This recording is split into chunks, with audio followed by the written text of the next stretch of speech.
Kyle Rittenhouse. Is he a patriot or is he a murderer? Well, you decide. All of this and more on today's Charlie Crimebuster. What some people have termed, well, the fastest minutes in podcasting.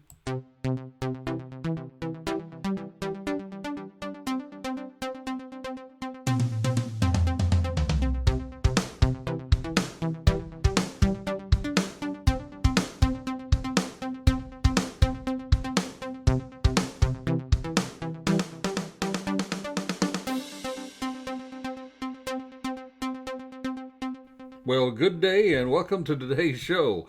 We're going to be discussing today Kyle Rittenhouse. Is he a patriot or is he a murderer?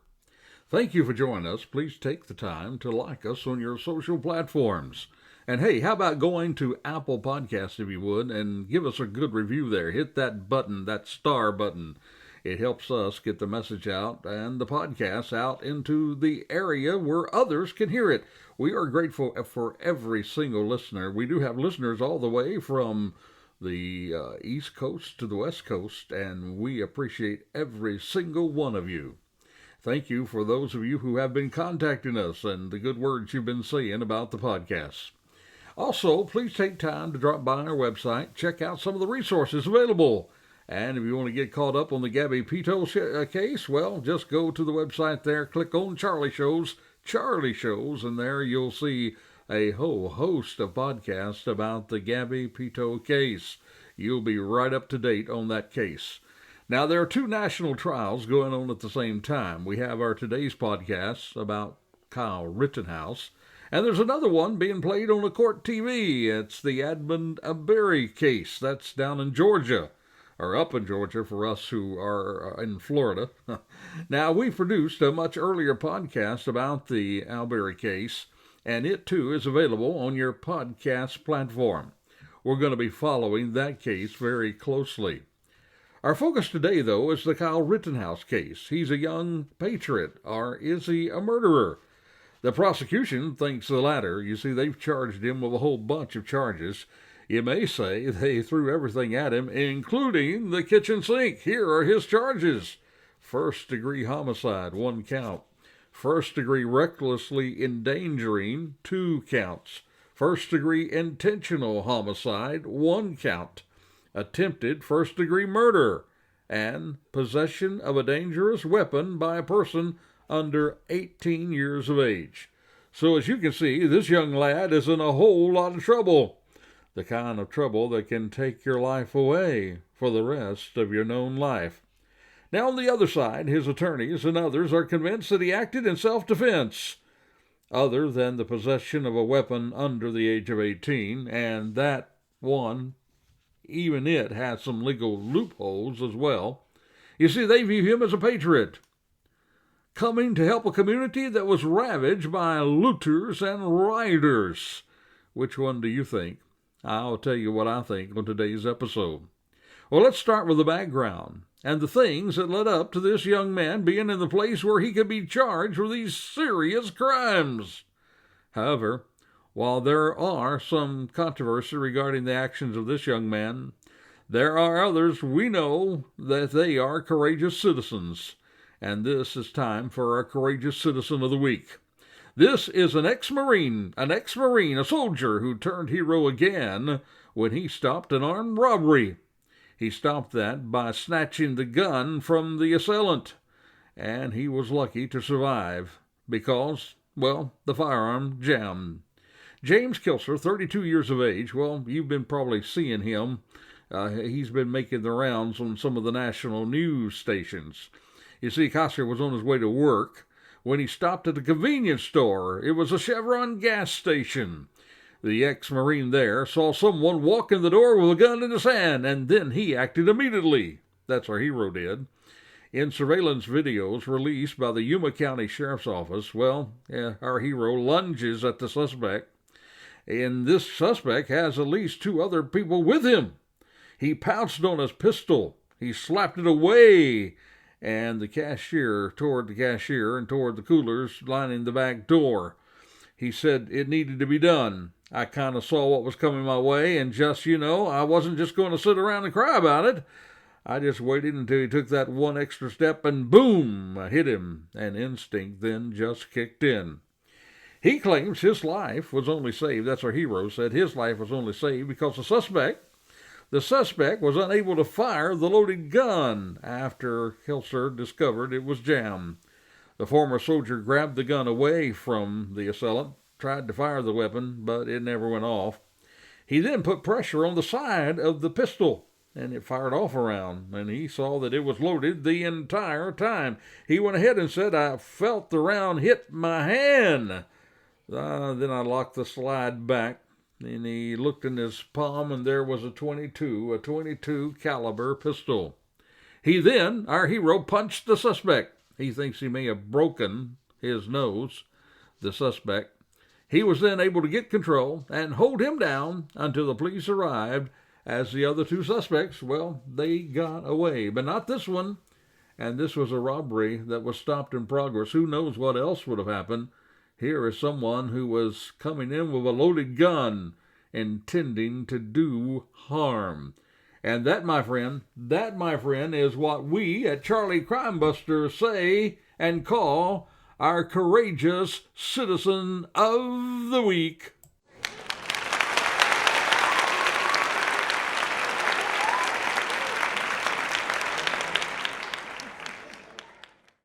Now, our focus today is on Kyle Rittenhouse. Is he a patriot or a murderer? A hero or a zero? Well, you decide. Now to the background and events that led us to the night of this young man using his weapon. You see, it all started when a cop, Officer Rustin Shesky, he shot a man by the name of Jacob Blake. You see, Shesky and other officers, well, they encountered Blake after they responded to a call from a woman who called 911. She reported that her boyfriend wasn't supposed to be at her home. And when they arrived at the scene, well, the woman told them that Blake was trying to get her kids and her SUV. Now, Blake fought off the officers as they tried to take him into custody. The officers knew there was a warrant out for Blake's arrest. And Blake decided he wasn't going to go to jail. So Shesky and another officer tried to shock him with their stun guns. But those stun guns would not work on this man. Blake tried to get into the SUV with his young children in the back seat. And this prompted Shesky the officer, to grab his shirt. Now, Shesky told investigators that he was afraid. He was afraid that Blake was going to drive off with the children, or even worse, use them as hostages. Now, the video that was playing showed that Blake was turning toward Shesky with a knife, and he made a motion toward the officer with the knife. And then this prompted Shesky to fire his weapon. Now, there's something else that you need to know about this story. You see, Officer Shesky, he's white. Jacob Blake, he's Afro-American. And the shooting left Blake paralyzed. So the press immediately, when this incident took place, as sometimes too often they do, they rushed to judgment. And the only thing they reported at the first reports was just that another white cop shot a black man in the back. And you can guess what happened next. You see, this shooting came just 3 months after George Floyd died, while Minneapolis police officers restrained him. And so you can imagine what happened in this little town called Kenosha. Well, the Black Lives Matter supporters, they flooded downtown Kenosha along with others. Now, the daytime protests, they were peaceful, but the night protests, they turned violent, with both rioting and looting. Fires were set near the courthouse. Yes, the courthouse, the very one where the trial is now being held. A car dealership nearby, well, it was set fire, and over 100 cars caught fire. Buildings and businesses were damaged, many of them heavily damaged. Governor Tony Evers, well, he was even forced to call in the National Guard. And during this time, now listen to this, there was a call that went out on Facebook. It was a group that called itself the Kenosha Guard. And the Kenosha Guard posted this. They said, quote, "Any patriots willing to take up arms and defend our city tonight from the evil thugs? None doubt they are currently planning on the next part of the city to burn tonight. And it appears that our young man now facing serious charges, well, it appears that he responded to this call to action, and that's where Kyle Rittenhouse comes into this true American tragedy. Kyle Rittenhouse, along with a friend by the name of Dominic Black. Now, a U.S. Today article, well, it gives us some insight into how Kyle Rittenhouse and Dominic Black came to be in Kenosha during the unrest. The article, it covers Dominic's testimony in the trial this past Tuesday. You see, Dominic Black got to know Kyle Rittenhouse last year while he was dating his sister. In a few months, Black told the jury on Tuesday that he considered Rittenhouse in a few months to be a brother and saw him nearly every day. Now, Black went on to testify that shortly after he got an AR-15 style rifle, well, Rittenhouse, he expressed interest in getting one for himself.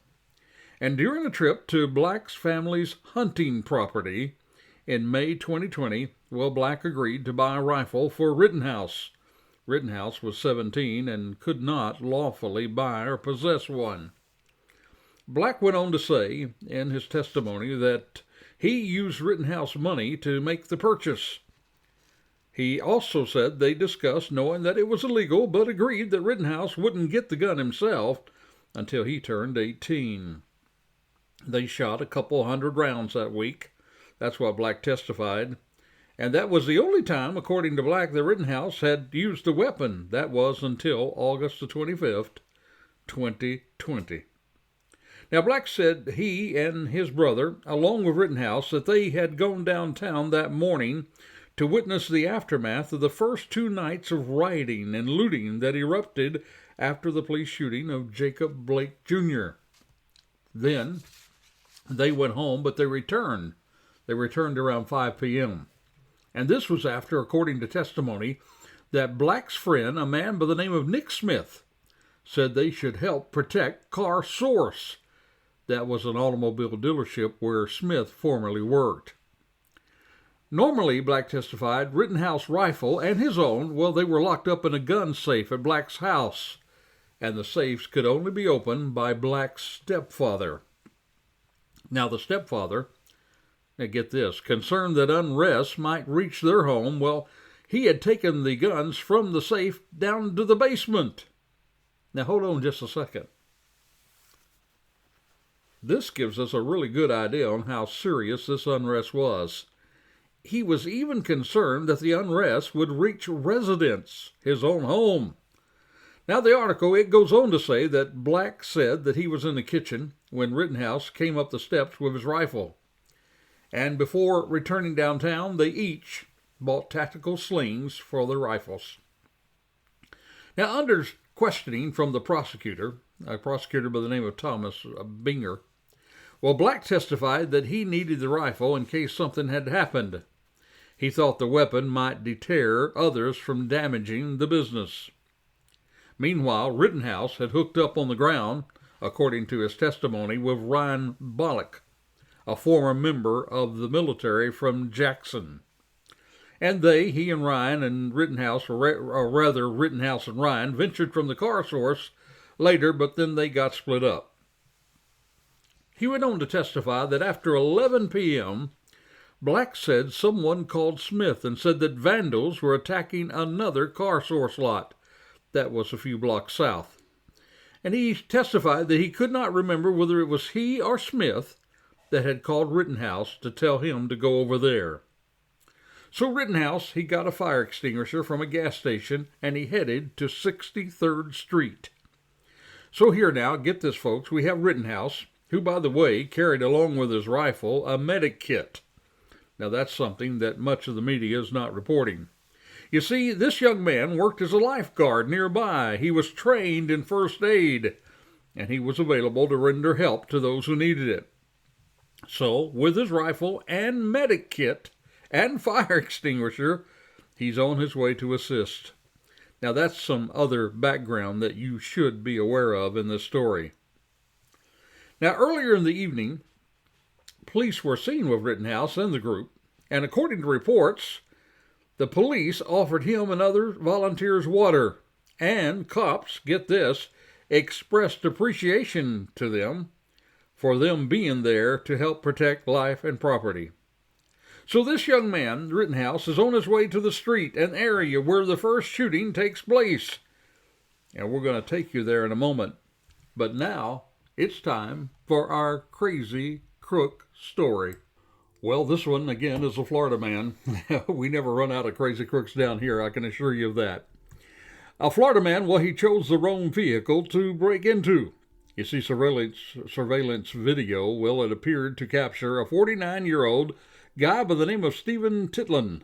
He was going from car to car along a residential block in Tampa. That was earlier this month. 7 times now he was not able to get in because the doors were locked. So the next day, Titlin, who already was on felony probation for a burglary and criminal mischief conviction, well, he had a little more success when he found an unlocked door. The vehicle, however, was not empty. You see, it was an unmarked Pasco Sheriff's Office vehicle, and it was occupied with several members of the Sheriff's Office Strategic Targeted Area Response Team. Now, analysts, they did positively identify Titlin as the same man from the attempted burglaries the night before. That's what authorities said. And the Pasco Sheriff's Office, well, they shared a still from the surveillance video on Thursday and Facebook. They did it on Facebook, and they did identify Titlin as the suspect. And Titlin, well, he was charged with seven attempted burglaries.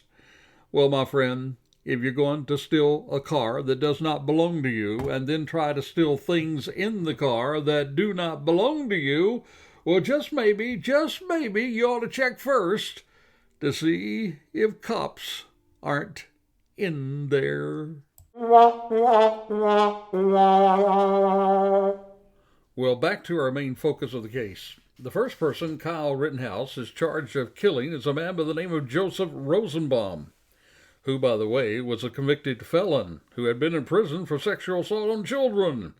Well, he's out of prison now, and he had just been released from a mental hospital. You see, he was among the group that were now chasing Rittenhouse, wanting to take away his weapon that night. Now, the trial describes the chase and how Rittenhouse was being chased by these others. And just before Rittenhouse fires, well, someone else fired a weapon into the air. Kyle turns, and he's facing Joseph Rosenbaum, who's been chasing him. And here is what a witness, Richie McInnes, is saying while he testifies. Now, it's somewhat incredible to me that he is a witness, get this, for the prosecution. But when you hear his testimony, maybe like me, you think he could be more of a witness for the defense of young Kyle. You see, Richie McInnes is a critical witness in the murder trial of Kyle Rittenhouse. He is an employee of the conservative website The Daily Caller. He said one of 3 men shot during the protest in Kenosha, Wisconsin. Well, he says that this man, Joseph, had cursed and lunged for the defendant's rifle. But let you be the judge of this testimony.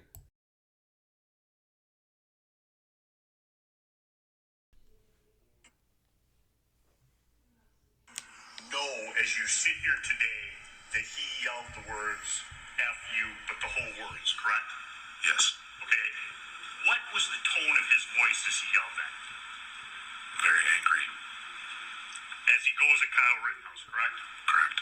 Richie McInnes, a critical witness in the murder trial of Kyle Rittenhouse, said on Thursday that one of the men shot during protest in Kenosha, Wisconsin last year, cursed and lunged for the defendant's military-style rifle before he fired. Well, I was behind Mr. Rosenbaum and... McInnes, chief video director of the Daily Caller, who was recording video in Kenosha in August 2020, could help bolster the defense's argument that Rittenhouse, then 17, feared for his life. In court on Thursday, McInnes reenacted the scene when, he says, Joseph Rosenbaum yelled and advanced toward Rittenhouse.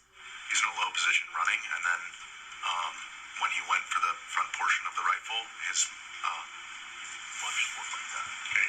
I would say he was more like kind of in an athletic position, like you would if you were, as fast as you could. McGinnis has been seen as a crucial witness for the defense and the prosecution, which is trying to show that Rittenhouse used his weapon without justification. Rittenhouse, who is pointing his rifle at a 45-degree angle toward the ground, moved his weapon to the left, McGinnis said, in an effort to avoid Rosenbaum's grasp before firing. You never said, "I want your gun." Kenosha County Assistant District Attorney Thomas Binger then asked if that meant Rosenbaum was no longer a threat. McGinnis replied, They were extremely close, and so it's not clear to me what would have happened if those shots hadn't have been fired.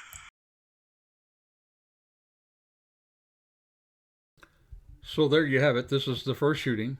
A man was lunging toward his rifle. A man had already threatened him. And I guess I'll let you be the judge. Was it self-defense? What would have happened if this man who just had left the mental hospital, what would have happened if he had gotten his hands on that rifle? I'll let you be the judge of that for right now. This brings us to the second man and the second shooting location. You see, our young Kyle is on the run being chased by people, and in all fairness, some of those chasing may have thought they were after an active shooter. And this was when a man by the name of Anthony Huber, and he too, yes, guess what? He too had a criminal record. Now we find from the trial and from Rittenhouse's attorney that Huber told his brother that if he didn't start cleaning a room in his house, he was going to, quote, gut him like a pig. This is what Rittenhouse's lawyer said, and he added that Huber did this while holding a 6-inch butcher knife to his brother's stomach. Now, Huber allegedly sat back watching his brother and his grandfather clean while he was threatening to kill his brother if he stopped. That's what the attorney said. He went on to say that Huber grabbed his brother by the neck, dug his nails in, and choked him for approximately 10 seconds.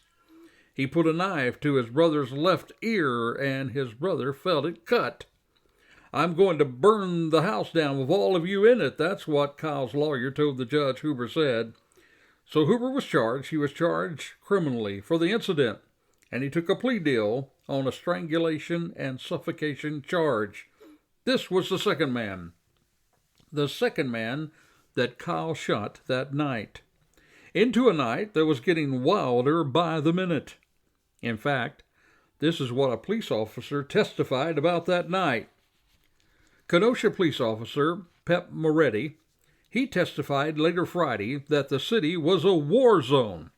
He further depicted the scene where Kenosha was, quote, burning and cops were outnumbered by masses of protesters, most of whom were carrying weapons. You see, my friend, is this setting that Kyle is on the run, being chased by others, when then he trips, falls to the ground, and while he's on the ground, he's being kicked by other people. Kyle fires 2 rounds, but those rounds do not hit anyone. Then Huber, he strikes Kyle with a skateboard, struggling to take control of the rifle. And Kyle fires at Huber, killing him. Now, to summarize the second shooting, Kyle is running away from the crowd. He falls and trips. A hostile crowd begins to kick him. Huber clobbers him in the head with a skateboard, and Kyle shoots Huber. Self-defense or murder? Well, you be the judge. Now this brings us to the final shooting from Kyle. Gage Crosscrews was there when Kyle shot Rosenbaum, and then Gage, he ducks down, steps back, and approaches Kyle with his hands raised.